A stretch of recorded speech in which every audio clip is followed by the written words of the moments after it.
안녕하세요. 엉클즈의 돈돈 주간 경제 뉴스입니다. 네, 갑자기 온도가 내려갔어요. 오늘 아침 제가 녹화하는 이곳이 영상 2도니까 거의 영하에 가까운 날씨로 진입할 날도 얼마 남지 않은 것 같습니다. 10월도 벌써 마지막으로 접어들고 있는데 먼저 국제경제 뉴스부터 전해줘도 되겠습니다. IMF 실물경제 금융시장 괴리 경고, 자산가치 조정 위험, 이란 뉴스가 나왔습니다. 글쎄요, 이 뉴스가 여러분들한테 좀 어려운 내용일 수도 있는데, 근데 꼭 알아야 될 내용이 이게 제가 좀 추려봤습니다. 국제통화기금 IMF가 실물시장하고 금융시장하고 괴리가 굉장히 크게 나타나기 때문에 위험하다 이렇게 경고를 했습니다. 코로나19 사태로 각국이 무한정의 화폐 공급을 하면서 유동성이 넘치면서 실물 경제는 어려운데 금융시장은 활기를 띠는 이런 두 개의 시장이 같이 가야 되는데 걸음을 달리하고 있다. 이런 얘기죠. 이런 괴리 현상은 혹시 자산 가치가 떨어질 수 있는 과대평가되어 있는 게 이제 실제로 원래 가치로 회귀하다 보면 자산 가치가 이제 떨어질 수 있는 가능성이 있다는 얘기죠. 기준금리를 낮추고 무제한의 통화 공급이 이루어졌다는 말에 금융시장이 확대된 거죠. 실물시장은 뭐 IMF가 얘기한 대로 코로나19 때문에 굉장히 여러 침체 현상이 나타나고 있는데 미국의 스탠다드 앤 푸어스 500 주가지수도 3월 저점으로부터 35% 이상 상승했고 나스닥도 연이틀 사상 최고를 찍었고, 그러니까 주식시장을 포함한 금융시장이 굉장히 과대 포장돼 있다. 실업률도 사상 최고고, 뭐 고용 지표가 굉장히 안 좋은데도 불구하고 이렇게 되는 거는 그럴 가치가 있다 이런 얘기죠. 경기 회복에도 위험으로 작동한, 너무 골이 깊으면 경기 회복에 어려움이 좀 있으니까요. 대부분의 선진국 주식 채권 시장에서 시장 가격과 기초 밸류에이션, 그러니까 원래 실제 자산 가치죠. 차이에 역사적으로 가장 괴리가 큰 수준이다. 부풀려져 있다는 점에 대해서 최근 몇 년 동안 이런 기업들의 채권 발행도 늘어나고 있고요. 그 다음에 가계부채도 또한 이제 만만치 않게 늘어나고 있다는 것. 기업들의 채권 발행과 가계부채 증가하는 것도 금융시장의 굉장히 취약점이다. 뭐 우리나라에서도 많이 나타나고 있는 현상이지만 경제 위기에 또 다른 충격이 될 수 있기 때문에 골이 더 깊어질 수 있다. 뭐 이런 얘기를 하는 것 같습니다. 이러면은 파산으로 빚어지는 손실이 은행들의 회복 능력에도 문제가 될 수 있기 때문에 금융 시스템의 붕괴까지 올 수도 있다. 뭐 이런 얘기를 하면서 금융이 취약한 나라들 있지 않습니까? 그러니까 실물은 막 발달하고 있는데 금융 구조 시스템이라는 게 갑자기 이렇게 좋아질 수가 없기 때문에 그런 쪽에서는 좀 취약성을 가지고 있는 나라에서는 좀 주의를 기울일 필요가 있다. 이렇게 촉구를 하면서 IMF가 여러 가지 얘기를 했습니다. 엉클즈의 원포인트는 시장의 균형 관련된 뉴스죠. 뭐 중앙시장, 제2시장 균형이냐, 그 다음에 전자상가, 의류상가, 그 다음에 소매상가, 뭐 이런 시장, 우리가 얘기하는 그런 시장의 균형이 아니라 실물시장과 금융시장이라고 하는 좀 더 구조적이고 근본적인 시장에 대한 얘기입니다. 국제적으로 실물시장의 발전은 금융시장과 더불어서 같이 발걸음을 맞춰야 되는 것이 어떤 경제 발전의 기본적인 논리인데, 예를 들어서 아프리카 빈민국 A라는 나라가 우물도 파고 그다음에 양계장도 만들고 그다음에 차도 늘어나고 집도 상가도 이런 실물시장이 막 자산이 늘어나고 있음에도 불구하고 이제 물물 교환으로 될 수 있는 상황이 아니고 화폐나 이런 금융시장의 발전이 수반돼야 되는데 그 상호균형이 안 맞아가지고 계속 발전이 좀 멈춰지거나 장기 침체로 갈 수 있는 가능성에 대해서 얘기를 하고 있는 겁니다.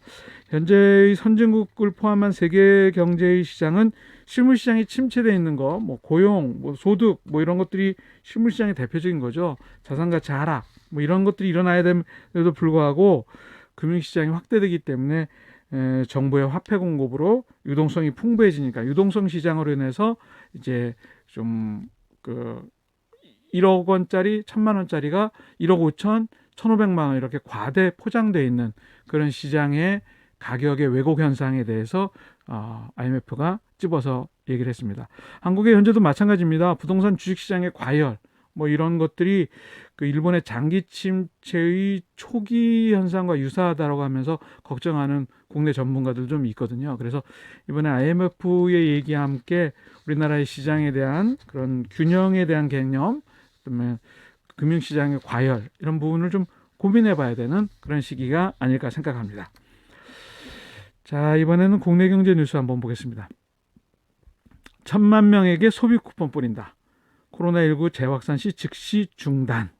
이런 뉴스가 나왔습니다. 이건 지난 8월 달 몇 개월 전에도 이런 뉴스가 한번 나왔었기 때문에 아시는 분들은 아실 거예요. 그때는 그 좀 코로나19가 갑자기 8월 말에 확산되면서 좀 당분간 유예 멈춰 이렇게 해서 중지됐었는데 정부가 이달 말 10월 말부터 1천만 명 대한민국 국민 1,000만 명 이상에게 외식, 전시, 관광 등 소비 쿠폰을 순차적으로 배포한다.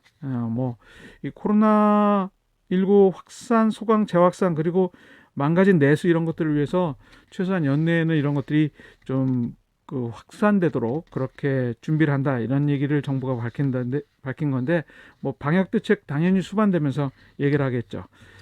8대 소비 쿠폰이라고 얘기하는 게 있습니다. 8대 소비 쿠폰은 여러분들 아시다시피 숙박, 관광, 공연, 영화, 전시, 체육, 외식, 농수산 8개 분야의 쿠폰인데 이게 굉장히 상대적으로 어렵죠. 이 코로나19 때문에 굉장히 사람과 사람이 밀접해야지만 되는 분야들, 제조업하고는 좀 다른 분야, 그런 분야 쪽에 그 좀 소비를 활성화시키기 위해서 그렇게 얘기한 것인데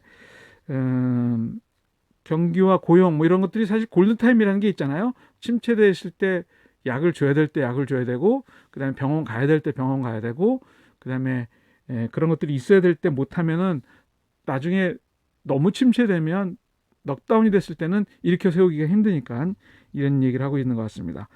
8월에 이런 개최하려 했는데 코로나19로 광복절 집회 이후 수도권을 중심으로 확산하면서 제대로 시작도 못하고 중단됐었는데 이번에 다시 시작하는 걸로 얘기합니다. 숙박의 경우는 예매 결제 시에 3만 원, 4만 원, 전세는 40%, 공연은 1인당 8,000원 이런 할인해 주는 방식인데 외식은 2만 원 이상 5번 카드 결제를 하면 다음 외식업체에서 만 원을 환급해 주는 이런 방법으로 하고 있습니다. 이것과 아울러서 그다음에 코리아 세일 페스타 이것도 좀 올 11월 1일부터 보름 동안 온오프라인에서 농축수산물, 중소기업, 소상공인 제품을 할인된 가격으로 할 수 있도록 그렇게 준비를 하고 있습니다. 하여튼 내수 활성화를 위해서 정부가 할 수 있는 대책이 특별하게 많지 않기 때문에 이런 대책을 좀 생각하고 있는 것 같은데 어떤 결과가 나올지 좀 기대가 되기도 하고 걱정도 되기도 하는 부분이 있습니다. 제 원포인트는 코로나19로 침체된 한국 경제를 위한 처방에 여러 가지가 있죠.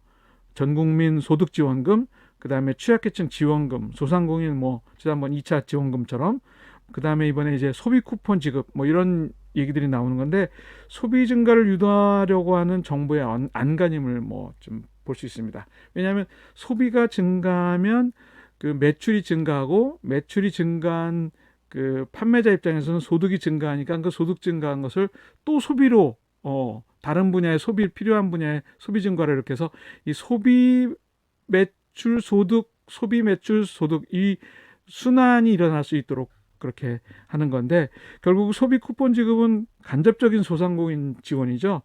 정부의 지원금을 어떻게 경기 순환의 고리에다가 연결시키느냐 이게 이제 문제인데 정부의 지원금 지급은 국민의 세금이라는 것도 좀 잊지 않았으면 좋겠어요.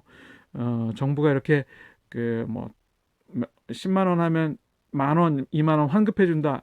그 만 원, 2만 원 전부 다 국민의 세금으로 소상공인한테 지원해 주는 그런 꼴이기 때문에 지금 세금이냐, 나중 세금이냐 이 차이의 문제지 세금이라고 하는 거는 분명하게 부인할 수 없는 사실이니까요.